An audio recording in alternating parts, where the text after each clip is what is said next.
If this is a great place to live, it will be a great place to visit, and not the other way around. I think we all kind of crave purpose in our lives.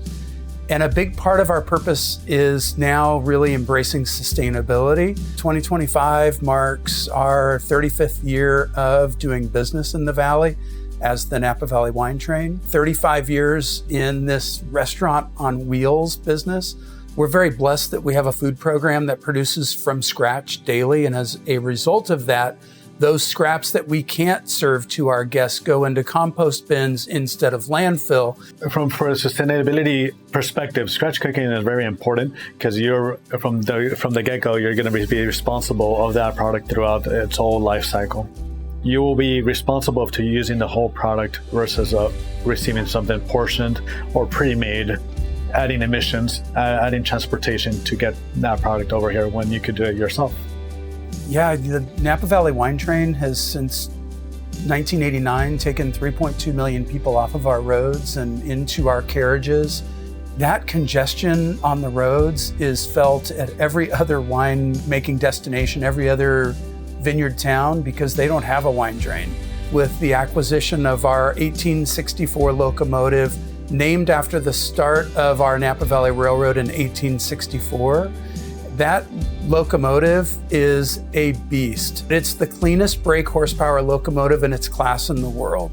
There's those moments where you see the old locomotives and you see that traditional puff of smoke coming out of the smokestack, and in this locomotive, that just doesn't exist.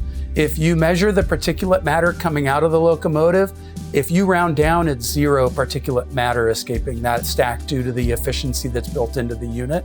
And when people think of sustainable, they think, oh, what are you doing with your waste? No food goes to waste, and we try to maximize all of its usage as possible. Our vegetable trims, our beef trims, our protein trims goes into a stock at the end of the day. Our oil, we're recycling our used fryer oil for it to turn into biodiesel.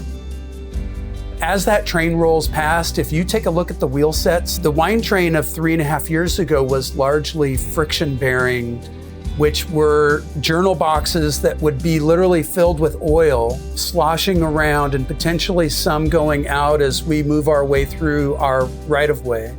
Not the cleanest and greenest way to approach things. And so part of the investment that we've made into the train is to convert to roller bearings that are fully enclosed, encased, ones that we don't have to ever open to add more oil. We think that it makes a difference because our neighbors, our partners that live all up and down the valley don't have to experience that.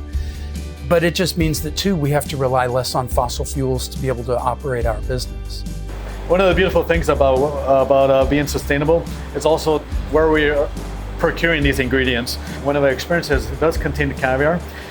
We are partnering up with Star Nikolai out in the Delta. They're sustainably farming caviar, really, really beautiful quality. All our seafood that we do get in, it's sustainably farmed as well. That's amazing that we have those partnerships.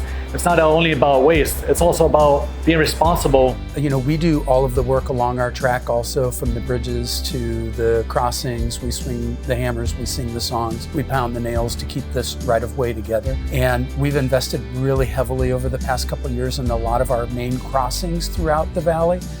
Oakville, Trancas, Trower. As much as being a train, and our train going through crossings and the crossing guards coming down and stopping traffic for a moment is a part of what we do, we want to have that be as minimally impactful as possible.